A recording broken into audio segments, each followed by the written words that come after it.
slide. So let me go full screen on this. And can't go full screen for some reason. Okay, well, that's fine. We'll just deal with it. So welcome everyone to the April edition of our Austin, Texas Power BI Users Group meeting. Appreciate your attending tonight. Just a quick couple of things for our agenda. So we'll go through a couple of announcements, some things at the top here, and then we're going to turn it over to Fernando to walk us through his presentation on generating green Power BI reports with the new Gen2 data flows. So as far as announcements go, at the top there, we are looking for speakers. So Fernando was nice enough to volunteer to speak for us tonight. So if anyone here would like to speak, or if you know anyone that you might want to nominate, just let us know. We're open to anyone that would like to present for us. We are kind of revamping where we're storing materials. These things are still kind of up and running for us. In addition to these links here in the presentation, we're setting up a YouTube channel. That's just been set up just recently, and I've been posting our videos out there. So this is going to go up there tonight as well, or tomorrow after I get a chance to get it up there. So we'll be sharing the link to that YouTube channel as well, so you can check out videos from prior sessions as well. Okay, you can also find us on Twitter and LinkedIn at these links here as well. So just a quick introduction to Fernando, and Fernando, then I'll turn it over to you. So Fernando Calero is you're an independent consultant. You can talk about yourself here in a second, but the fact that you've lived near an active volcano is very interesting. I know we just talked about that, but yeah, stay safe. So Fernando, you're going to talk to us about all things GenFlow, Dataflows Gen2, and some things, the way that kind of works in Microsoft Fabric, I think. And then you're going to use that to create a Power BI report and some other good stuff. So correct. I will turn it over to you and let you kind of go through your intro here, and then you can take over the screen sharing and go through your presentation. So thanks again for your time and for the presentation tonight. Excellent. Thank you very much, Mike and team. Thank you for receiving me in your group. And thank you everyone for attending this session and spending time here. Let me start sharing my screen. And I have a very good news for you. I don't have slides. I have 4 slides. Oh, nice.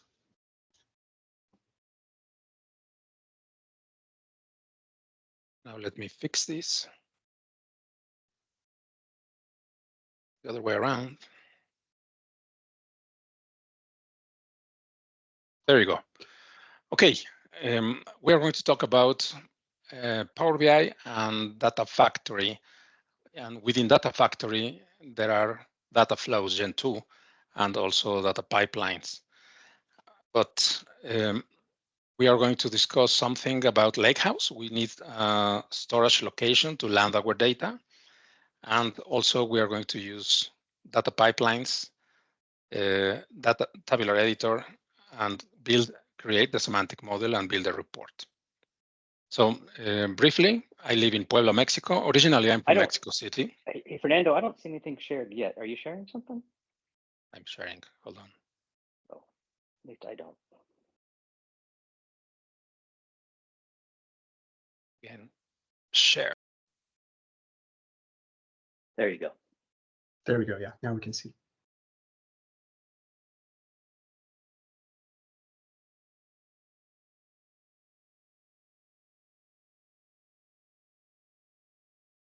Good. Well, the first part was this. Data Factory, data pipelines, some Tabular Editor. I live in Puebla, Mexico, which is near an active volcano. You can click in this link to see some information. I'm an independent consultant of data analytics. I changed careers from finance and controlling to data.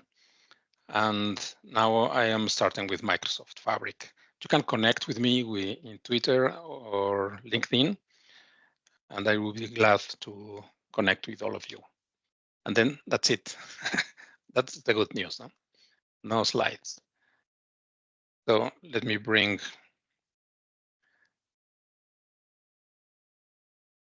Fabric. So here you see at the bottom left, that I am in the Fabric experience. But then if you click here, you can go back always to Power BI as we are used to. And then from here, I'm going to start from scratch, creating a new workspace for this session. And it's going to be called Austin Live Demo Workspace. And then one bad news is that I don't have a Fabric license. I am using a trial. And that means I cannot use Copilot. Well, we have our workspace, and still in this view of Power BI,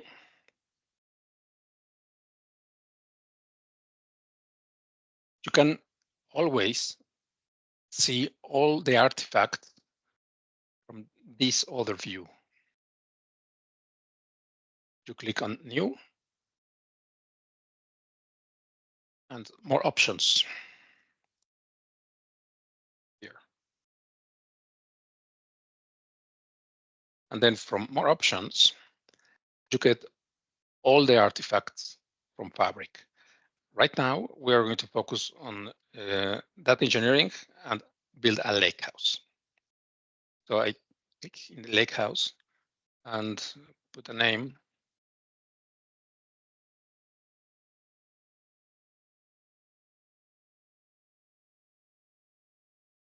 And then we have already now a lakehouse where we can store our data. We have empty lakehouse right now. It's going to take 1 or 2 seconds more. And then we are going to create a Dataflow Gen2.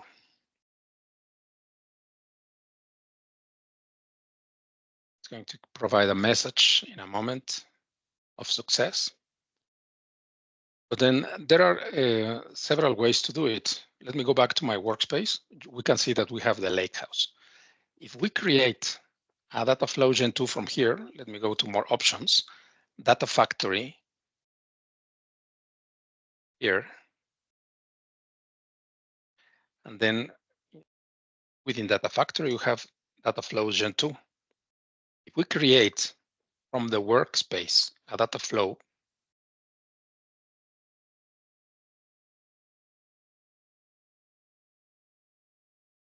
you will be familiar with this.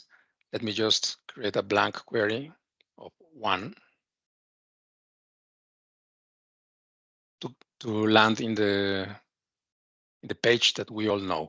So we have here our Dataflow Gen2. But one thing I want you to focus is on the bottom right side of the screen. We have no data destination. And the reason is because I created this Dataflow Gen2 from the workspace. And of course, here you can just click and add a data destination.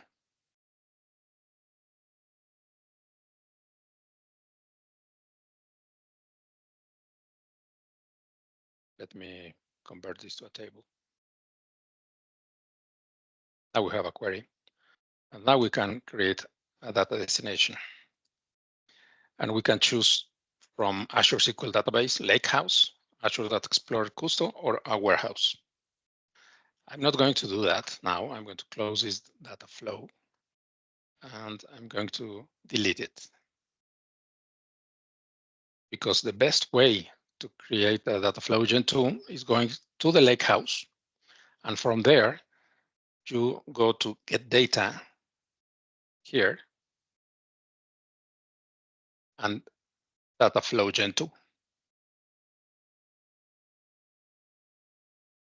You will see the same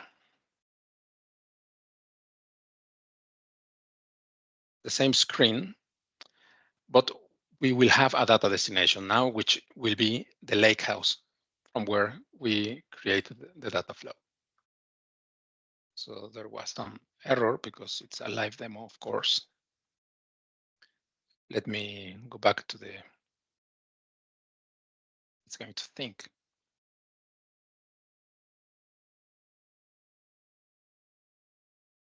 Doesn't let me go away. Refresh.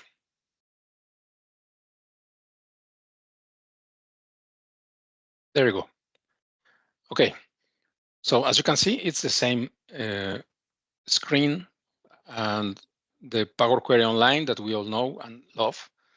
And then what I'm going to do right now is just, as you can see, you can get data and we have all the connectors that we know. And you can work from each connector depending on your data source. But right now, to save time, I'm going to use a shortcut that Microsoft has in GitHub, an open repository, and I'm going to bring data quickly to save time. So here we go. We have several tables, Contoso tables, and I need to configure connection, just anonymous, connect. And here we have our tables.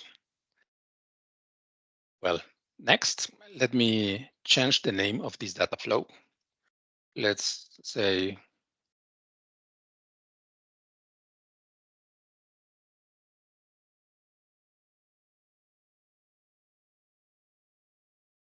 this is the name of our data flow.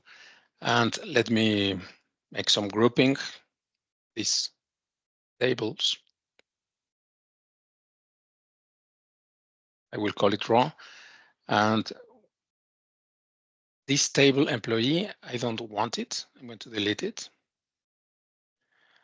And let's work briefly. Let's move this also to another group, call it dimensions. And let's move these to functions.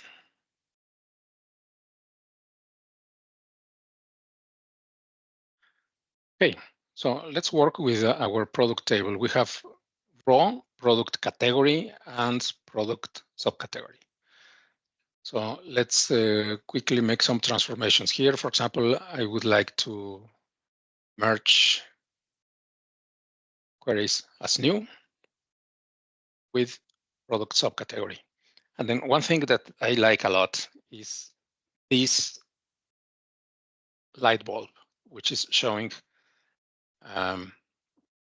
artificial intelligence, and it's suggesting us how to make this join.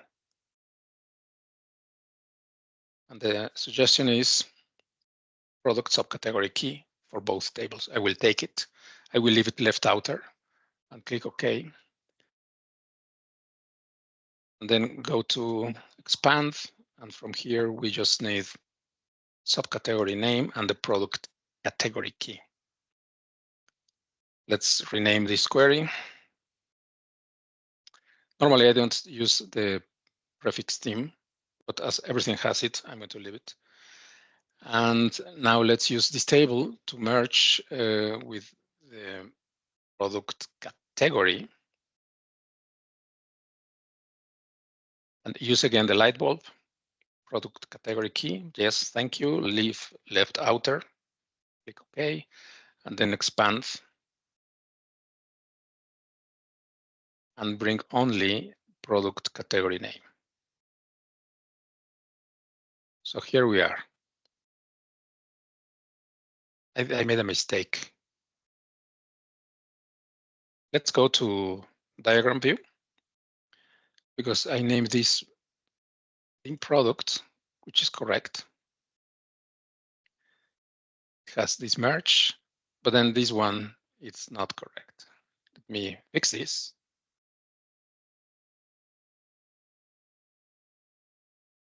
Let me delete this.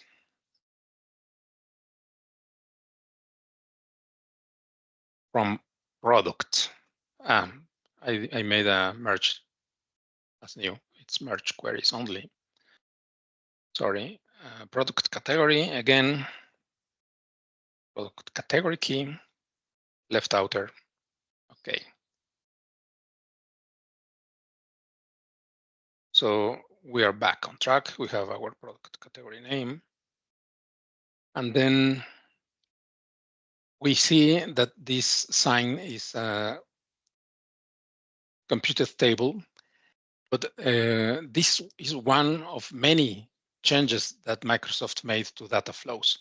If we position ourselves in this table, product row, and right-click, we see enable staging, not enable loading. So enable loading in the past for Dataflows Gen1 was the characteristic to transfer that table and to use it in our semantic model. Not anymore. Enable staging means that Microsoft will create a staging virtual table for this query. And there is a recommendation. Let me find it here quickly.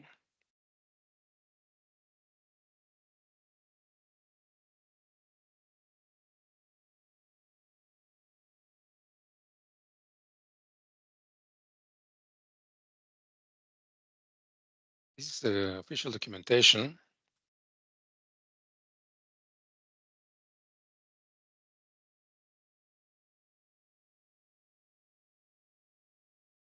Here.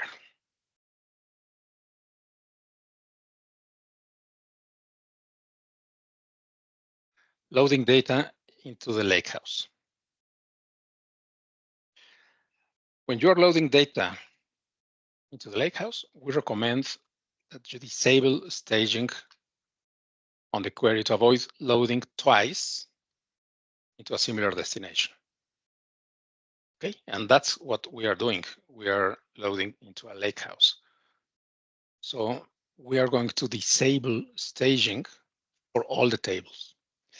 And this doesn't mean, as I insist, that the tables will be landing in the Lakehouse at the end. The reason is, if we see here, data destination, there's no data destination. Why? Well, I made a mistake. I created the data flow within the Lakehouse, but it's not showing. I don't know why, but it doesn't matter. We can just always add the data destination. But normally when you are in the Lakehouse and you create a Dataflow Gen2, the destination appears here at the bottom right. It didn't happen now. So let me continue disable staging for all the tables. This doesn't apply to functions. Okay. Let me move product to dimensions. And let me quickly build the customer table. So this is not a session of Power Query or M language. I'm going to do it more or less fast and more or less correct. So we are going to join with geography and ask for the suggestion, geography key, that's correct. And click OK. Rename it.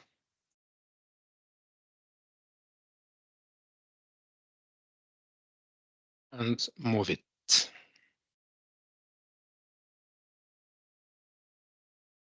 Okay, so all the raw tables, nothing has destination. If we can check here, nothing has destination. And that's interesting because I don't want to bring the raw queries to my semantic model or to the Lakehouse. So for me, this is fine. None of these queries have data destination. But let's go to our dimensions. As we saw, we disabled staging. We are not going to create a staging virtual table because we are already using a Lakehouse. But then we need to add a destination. I'm going to use Lakehouse. Next. Then we have the Lakehouse, which is live demo workspace and live demo Lakehouse. Next. I will do it again for all and we'll submit. Here we have automatic settings for the destination. I'm going to leave it like that, and I will explain in a moment. Save. So now this table, dim date,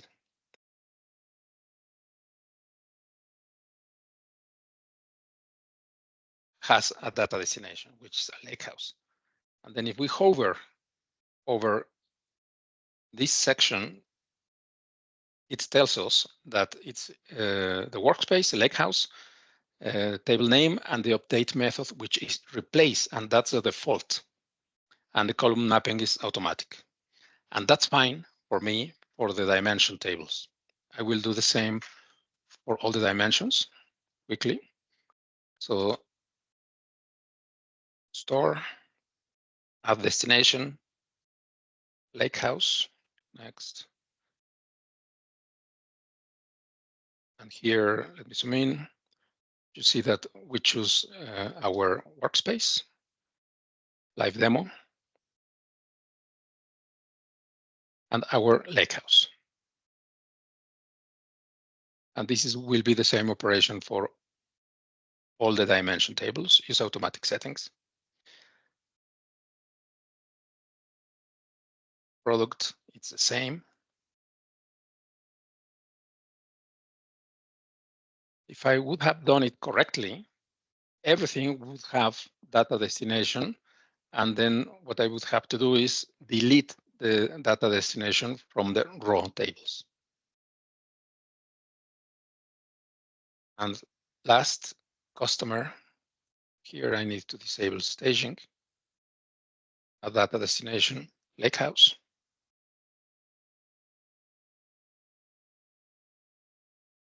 Live demo Lakehouse. Automatic settings and save. And so here we can just forget about these two. And here is a time where we can go and cook dinner. So at the bottom right, here in publish, I'm going to click here in the arrow. And you see that we have publish now or publish later. I'm going to click. And this happens. Doesn't show anymore. That's not good. I need to click publish later. The default, if I click the green button, is publish now, but I don't want.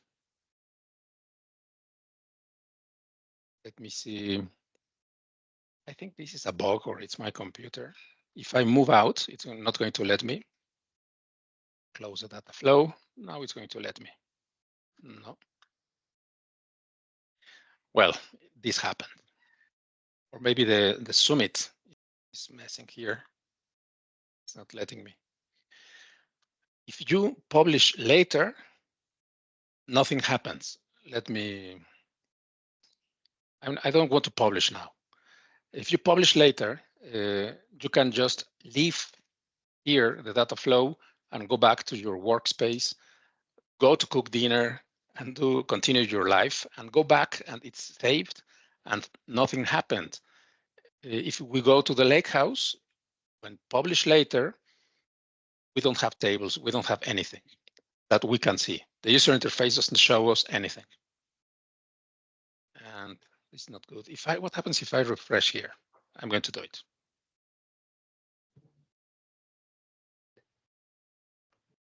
Just curious, Fernando, so that when that comes back, well, when it says publish later, do you schedule it? Is that basically where you enable a schedule? There you go. Publish later. Okay. And then you just click. And here is our data flow. If we go to, nothing is refreshing, nothing is happening. If we go to the Lakehouse, it's still empty.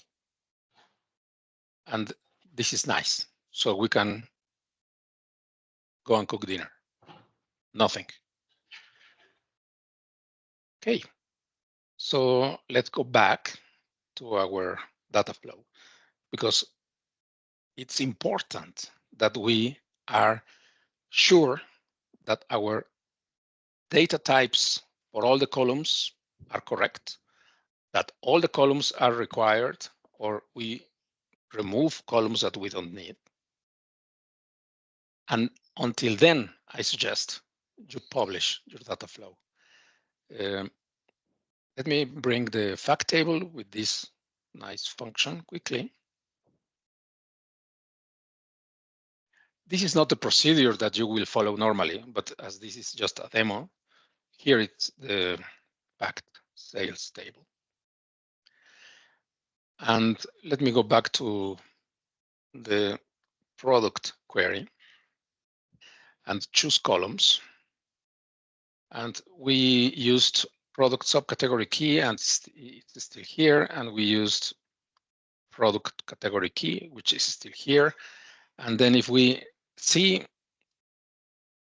what columns we have some ID columns and the name of the column itself. So I'm going to remove those.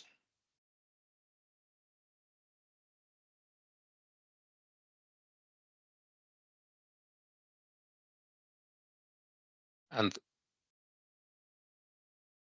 this is fine.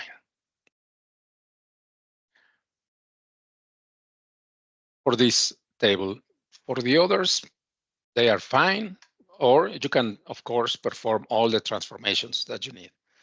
But for this demo, let's leave it like that. Let's move back to proper group. Fact.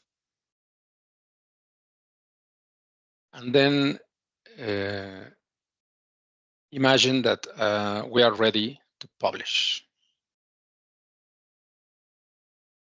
What else can we show here?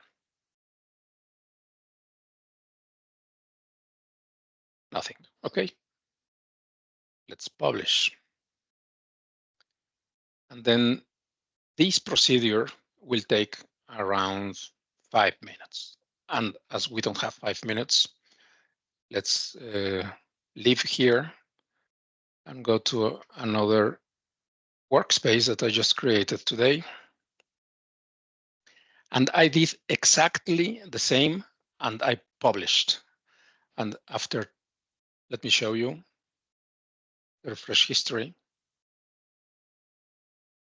5 minutes, you have your refresh history, and you have the activities performed by the data flow. So we go back to our workspace, and this is the same, but what's different? Let's go to the Lakehouse and refresh tables. And beautiful, we have our tables. And let me just show properties. And we have Delta tables managed in our Lakehouse. And you can also see here this nice icon, Delta icon. So far, so good. What do you think? Are there any comments or questions so far? I've been keeping an eye on the chat. There was a couple of questions, but I think we've come. So one question was what happens when you enable staging? Is there like a hidden like staging Lakehouse table in the warehouse, which is helping to perform the transformations, but this is only advisable if you don't use a Lakehouse. If you use another data destination. And I can show you because let me go to another workspace. If we go to Fabric Demo, I know what I have missed. And before doing that, let me go back to our live demo workspace. And so this is still working. The fact table, I made a mistake with it. I didn't want the default update with the fact table replace. So let me go here, go to the data flow and select the fact table and show that I just missed. I left the default.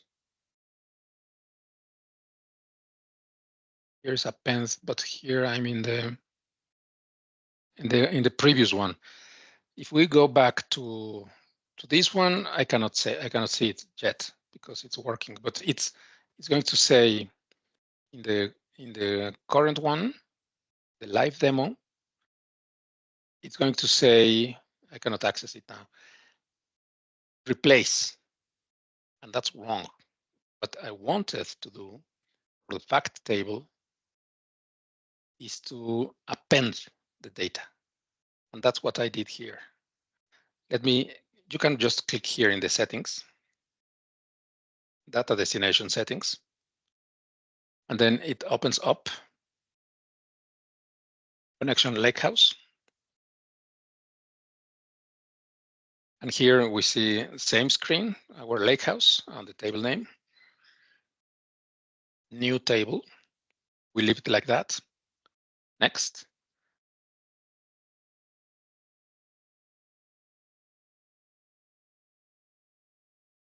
Here. So here, normally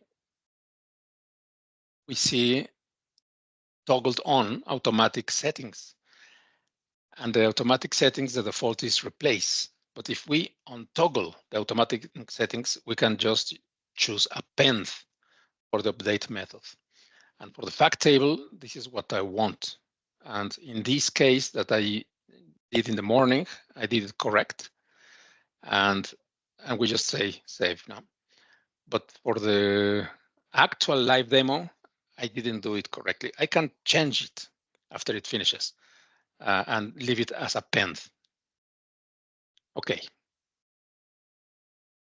So we live here. We are in the same status. We have our tables in the Lakehouse. And what else do we need? There is another interesting feature.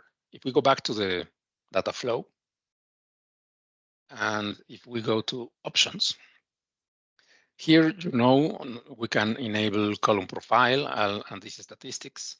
We can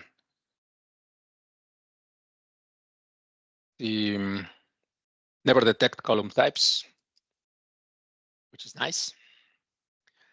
But if you go to data flow and then to scale, look at this. In scale,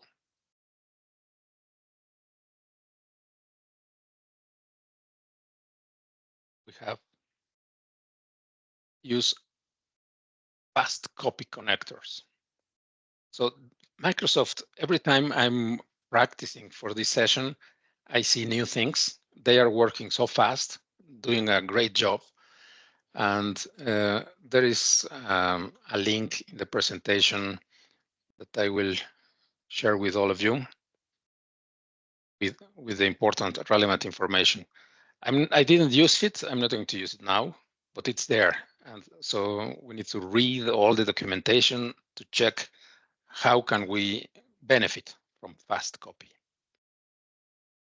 Okay, let's then close our data flow.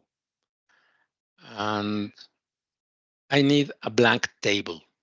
So I'm going to create a notebook in the Lakehouse. And I'm going to call it blank table notebook.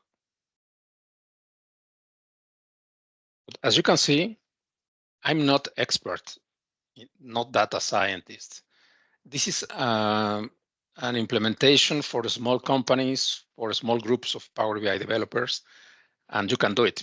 If I can do it, you can do it. So let me bring the notebook code. And let me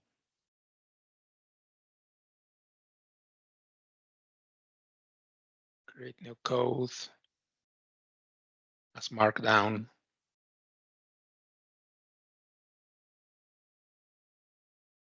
Empty edit.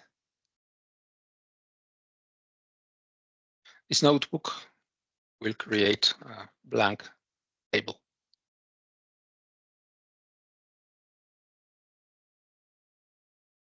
And then normally this should be on top. Nice.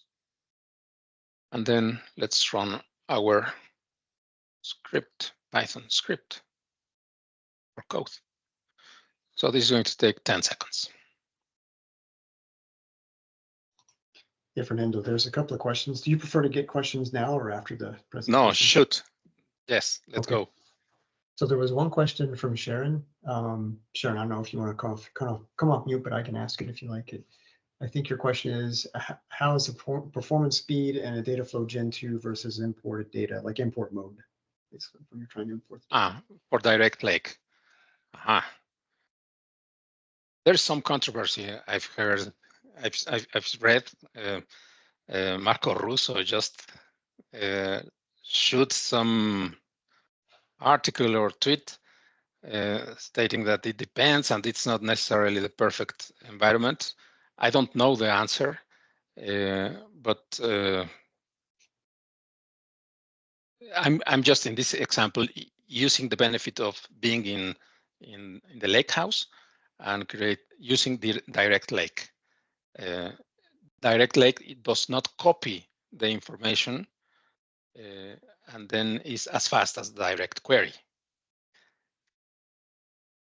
Okay.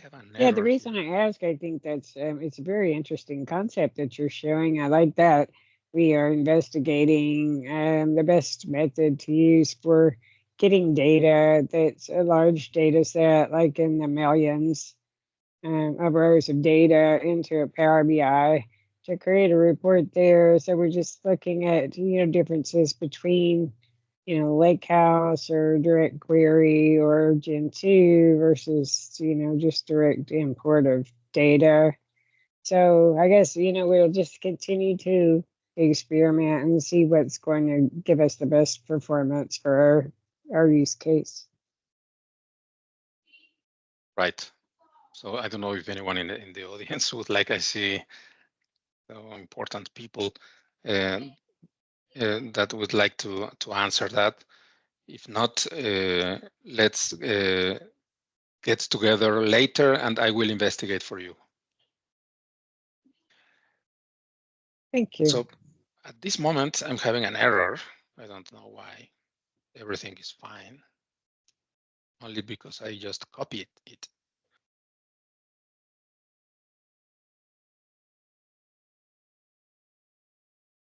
This was working.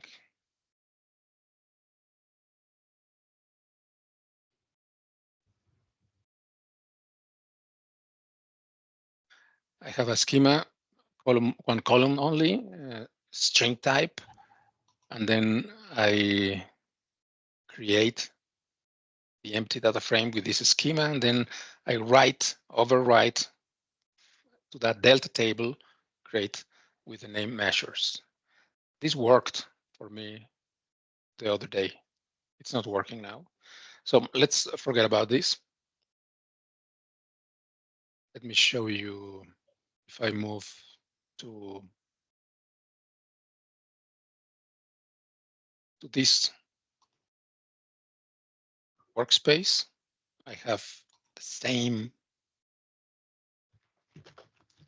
Python code, and this worked. And then with this code, it created a blank table in the Lakehouse. It's not working now, but it's fine. So it's learning for me. Maybe because I didn't type it. Anyway, so let's go back to the live demo because it finished. Let's see the history. It was 4 minutes. Okay.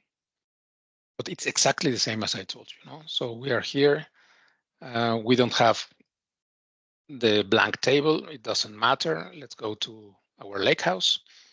And then let's create our semantic model. New semantic model, error. I think this is a bug. And I don't use normally I don't like to use the default semantic model, which is here. I create a new one. So let me go back, and then we just switch here. Instead of having the Lakehouse view, we switch to the SQL Analytics endpoint. And from here, we go to reporting and new semantic model. And then let's call it. Why not using the one that was automatically created for you?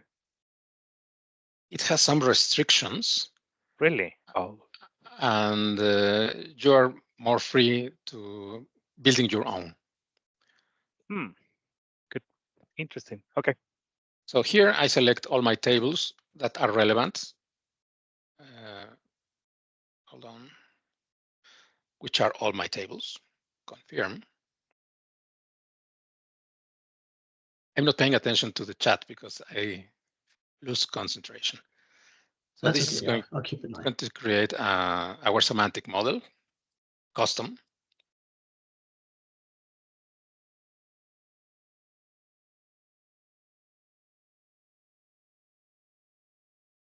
Right.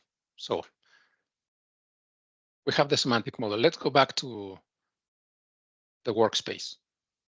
One other thing is how often do I want the data flow to be refreshed? Well, you can always come here and in refresh, click this on, but also we have now the option to create a data pipeline. So let's go back to the full menu, and then in Data Factory, let's go click Data Pipeline. And so this is so very interesting.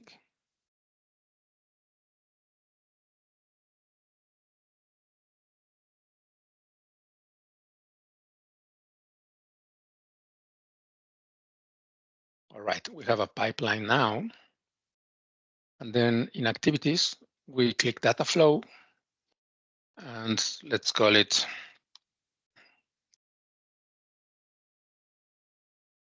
Data Flow Activity. And here in settings, we have our workspace, and the data flow is this one. And then with this activity, we can do several things. One is we can just, if we click it on fail, we can send a Teams message to someone. I need to sign in. If the data flow runs without any problem, I don't want to disturb anyone. So I signed in, and then I want to post in a channel, and then I'm going to just leave it here so easy. There is this expression language that you can use to add dynamic content. I'm not going to do it now. To this team and to the general channel. Then add just text.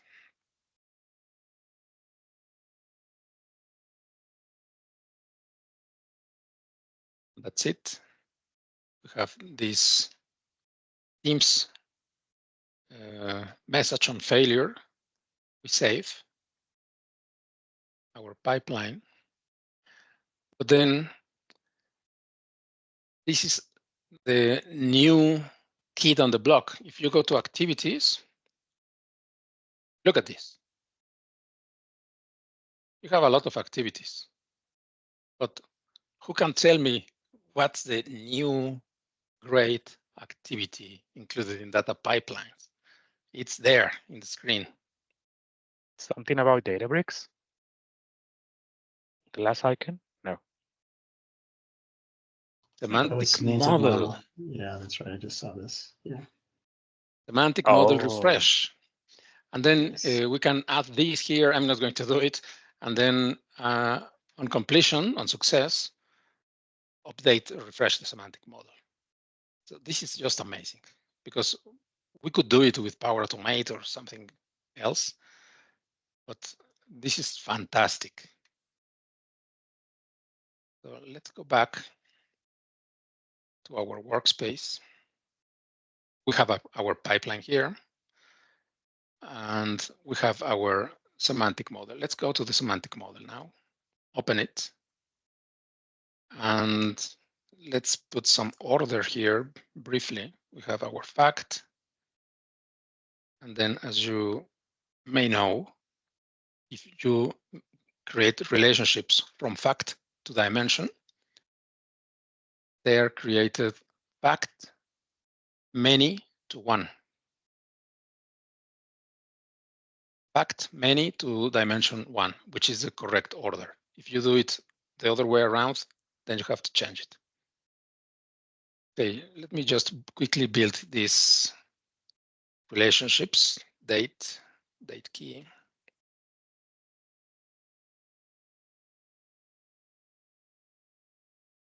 And this is correct. And then product.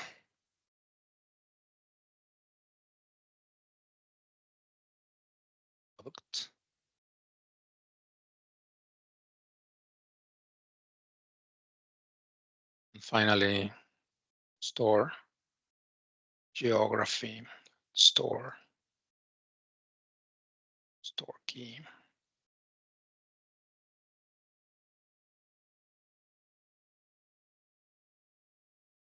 There it is.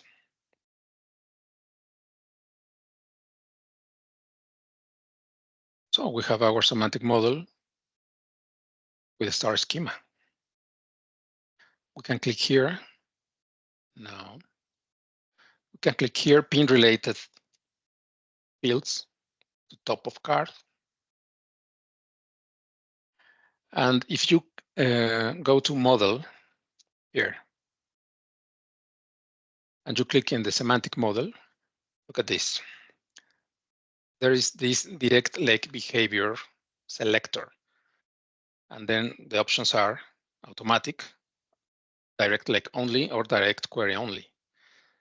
In the links that I will provide later in the slides, there's full documentation because there is a fallback to direct query for certain circumstances. But here, let's leave it automatic. And here we can just start building measures. For example, if I go to fact and click new measure, I'm going to write, I don't know how to write in zoom in, number of rows, count rows of fact online sales. This is my measure, count rows of the fact table. And then let me just come here to formatting and add 1000 separator. Good. And I could continue working in the semantic model here, but I don't want to. So let's bring our good friend Tabular Editor.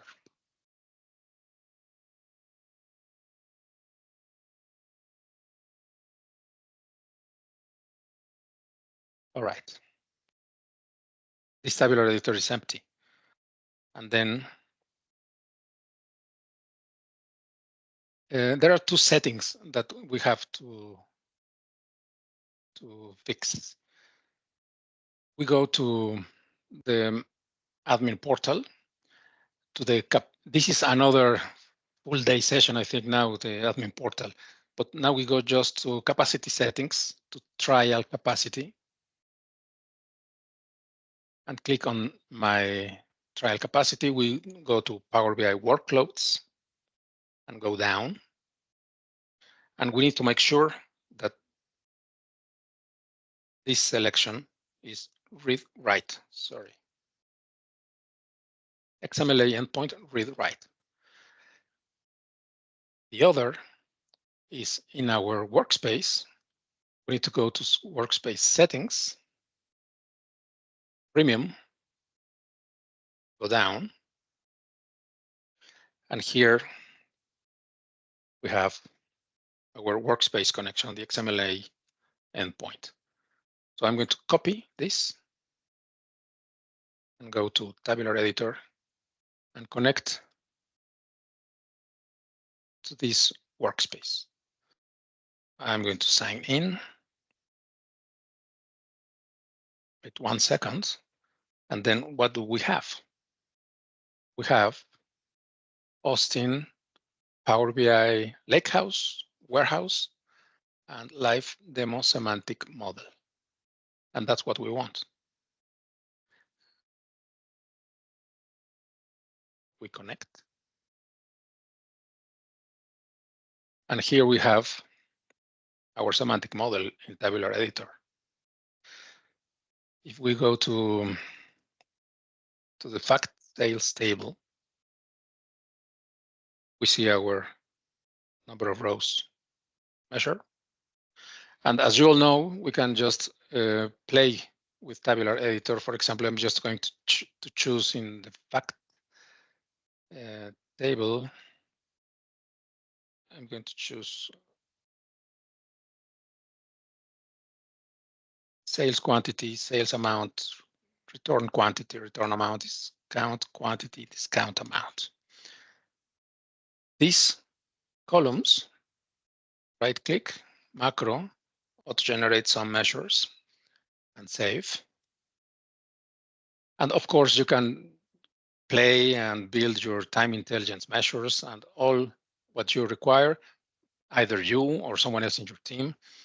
And we can go back to our semantic model, open it, and go to the fact table. And here there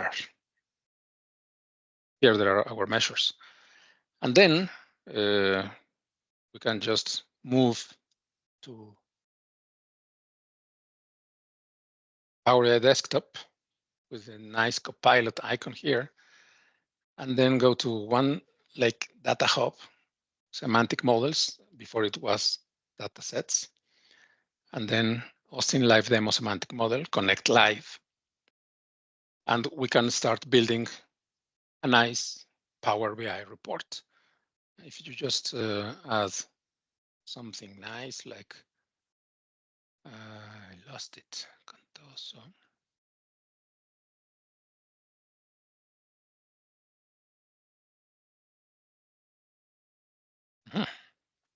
My background screen, no problem. What do we want? We can just see the number of rows.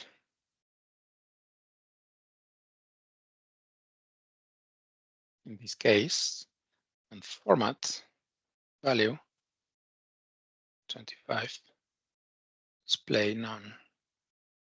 So we have this number of rows, and we can just start building the report or hand it to someone else that creates beautiful reports. For example, let me just do something and use product category, and then sum of sales amount. And here we go. We have our Power BI report connected live. We just publish it, and this is, I think, a great experience working with Fabric. You can try, test it, use it, and it's not that difficult, as you saw. Well, I'm going to stop here and now hear what you think. Well done, Fernando. First, thanks for that great presentation. And you're very brave to do it live. Live demo is always tricky. So thanks for doing that for us. Very, very good. Great stuff. Let me just quickly share again this last slide. And here are the links. I will provide this slide to Mike and the team. Fantastic. Yeah, thanks, Fernando. And thank you very much. I don't know if you have any other questions. Yes. Yeah, I'm looking at the chat. So I've been trying to pick them up, but if I missed any, or if anybody has any questions, feel free to ask those to Fernando. Comments, suggestions. Yeah. I have a feedback form here in this link. If you click there, I would appreciate a lot if you fill it. Sure. Can if you want to, I mean, if you want to share the slide, we could share, or if you want to drop the link in the chat. Yes, I will right now. Do that way too. Yep. Yeah, if you share the slide deck, we do have our GitHub site where we can put the slide deck. Right. Yes. I'm going to buy some time here just for a second because I want to make sure I've got everybody entered for the drawing. So for those that are still here, if you're holding on to the end of the meeting, we always do our drawings for subscriptions to Enterprise DNA and Radicat. So we'll do those in just a second. I'm just going to try to create this list really quick.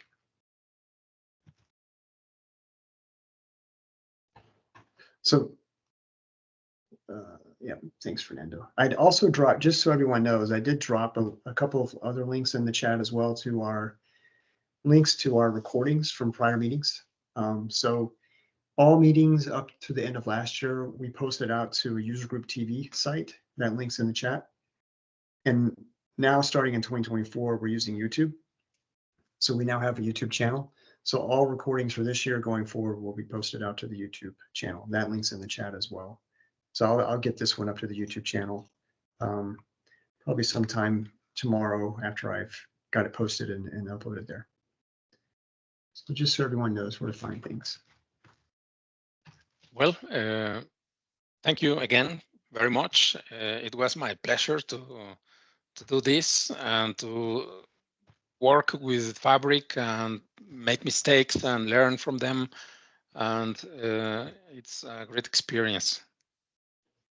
Yeah, you did a great job. It's like you said, it's evolving so quickly.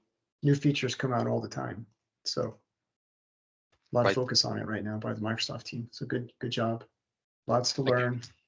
Yes. Yeah. Thanks, Fernando. You didn't even use folders. Oh, come on.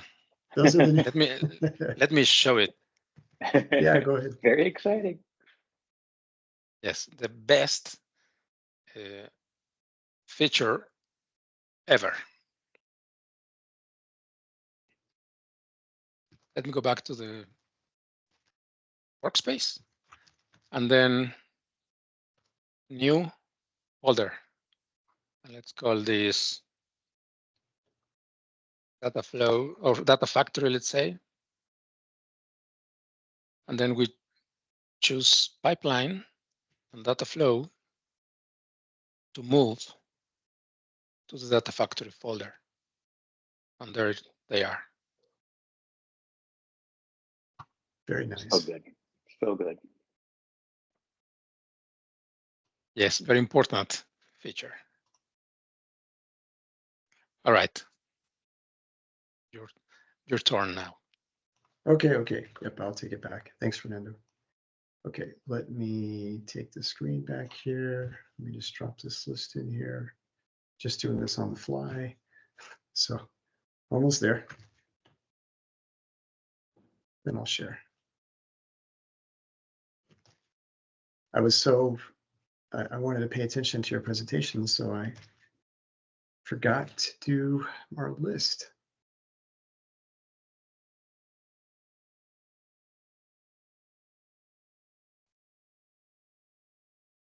Paste values, there we go. Okay, let's take a look here. And I'm going to drop this into the Wheel of Fortune. So one more second. Yep, there we go. Paste it in there.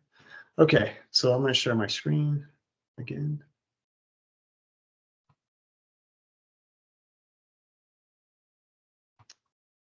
Why am I not able to share my screen? Come on.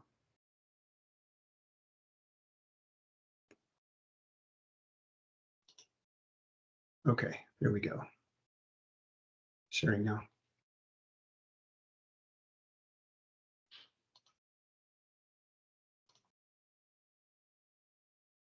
Okay, can you see the wheel of names here? Yes, we do. Yes. Our fancy spinner. Okay.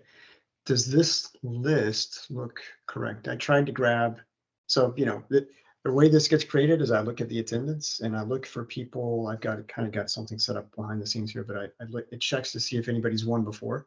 So if you won subscriptions to either Enterprise DNA before or Radicad, we're going to do the drawing for Enterprise DNA first. Then you wouldn't be eligible. So I think the list of people that I have here is the correct list. So take a look, verify this, and then I'll go through what the subscription gets you here. But I just want to make sure this looks correct first. And then we'll spin to win. Does this look okay? I think so.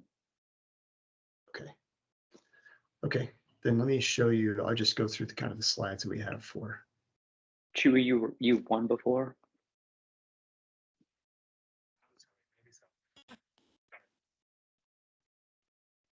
Remember, but yeah, that might be true. Did you pick it up, Sean? Or It was very faint, but I think he said, yeah, he's won before. he's good. Okay. All right. All right. Okay. Okay. Got it. Okay. I'll pull you out of the drawing. Thanks for being honest. No, he wasn't. But what this He drawing? wasn't in there. You're good. Oh, he would. Okay. Okay. Cool. So what this drawing is for is Enterprise DNA. So the Enterprise DNA is basically an online portal where they have a lot of material on the Power Platform. It used to just strictly be kind of more towards Power BI, but now there's a lot more content up there for trainings for Power BI, Power Platform, so Power Automate, Power Apps. I've seen that they're about to be releasing some trainings on Fabric as well. There's also things. Yeah, go ahead. There's also Python. I saw that. Yep. Python, And SQL, R. Yeah. Yeah. So yeah, it gets you access to all of their training materials, and it also gets you access to some other tools that they have out there that you can take advantage of. So it's kind of a they try to provide you with the tools that you would use to develop.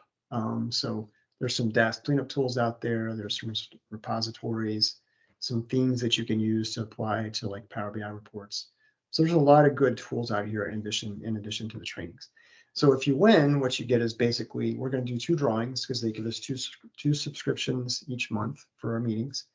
If you win, you basically get unlimited access to their portal or their online training material and all the tools that you could use here for a year. So it's a year subscription to their site essentially. So that's the deal that you get with a subscription to their Enterprise DNA site. So with that, let me hop back over to here. So I'll go ahead and spin for the first winner here.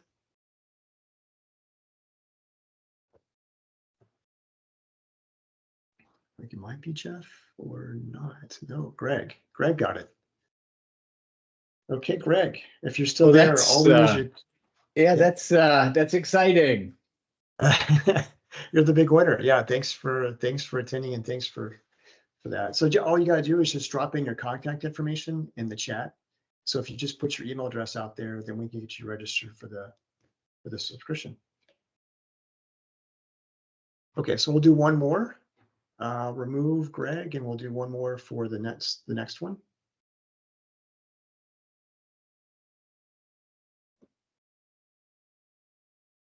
We got maybe it's Jeff. Okay, so I'm back to Jeff. So Jeff, if you're there, are you still there, Jeff?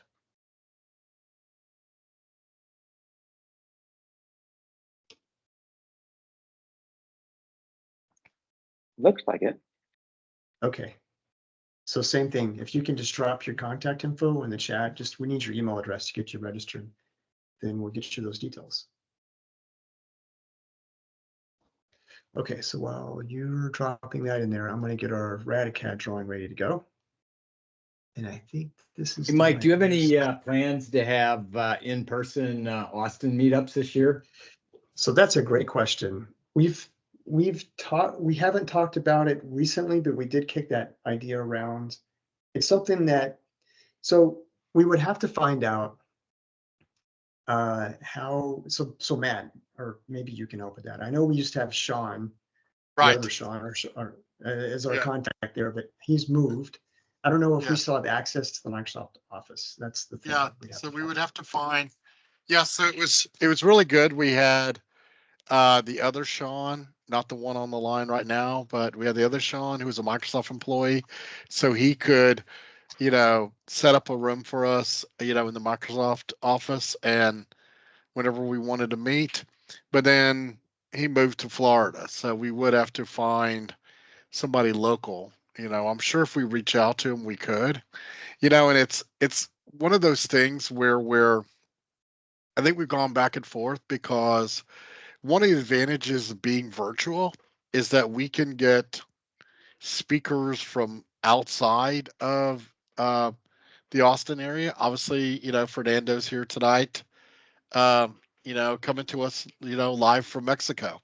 So it opens that up, and it also opens up like our audience that we can again pull people from all over the world. So I don't know. We'll discuss it again and see when's the right time.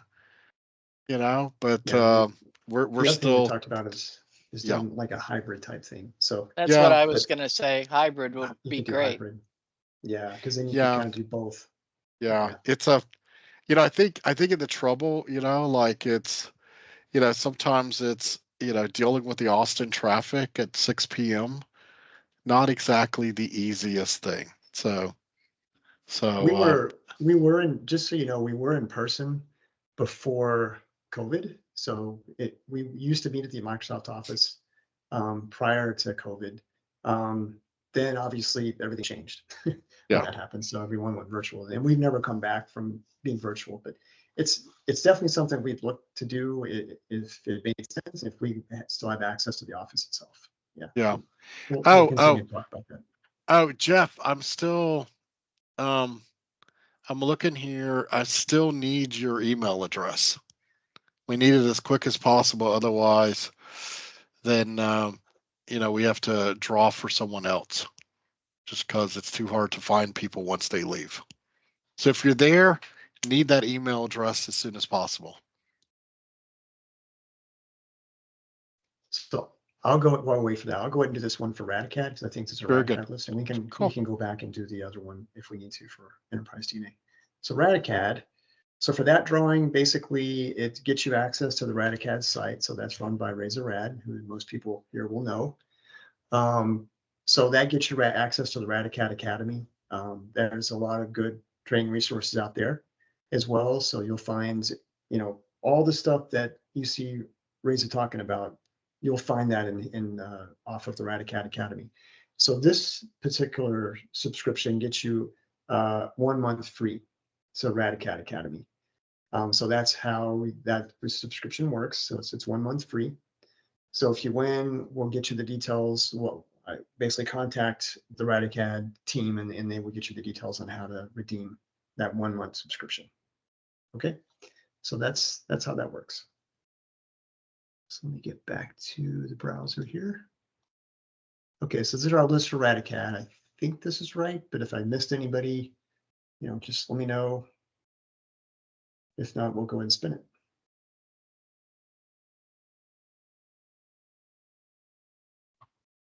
Okay, going once, going twice. Okay, here we go.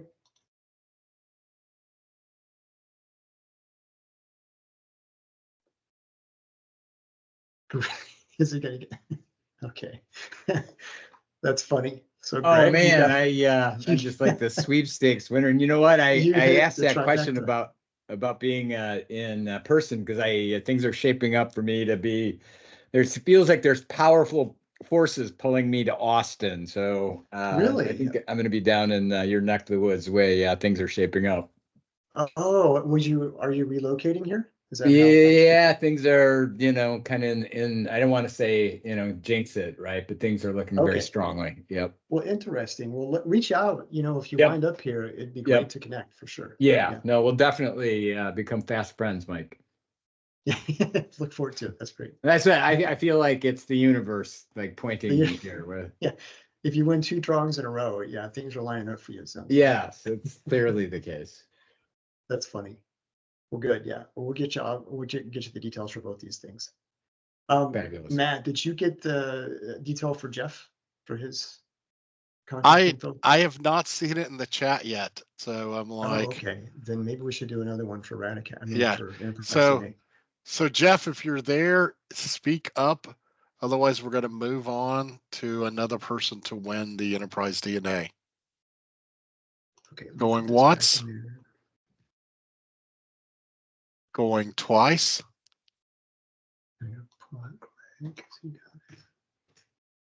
All right. I think we need to move on to the next person. Okay, let's go. I pulled out Greg, so we'll do it again. Here we go.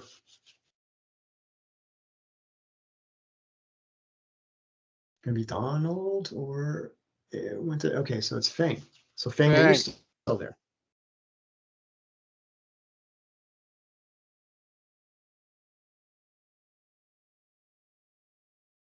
If not, we'll do it again. Everyone's odds is getting better and better.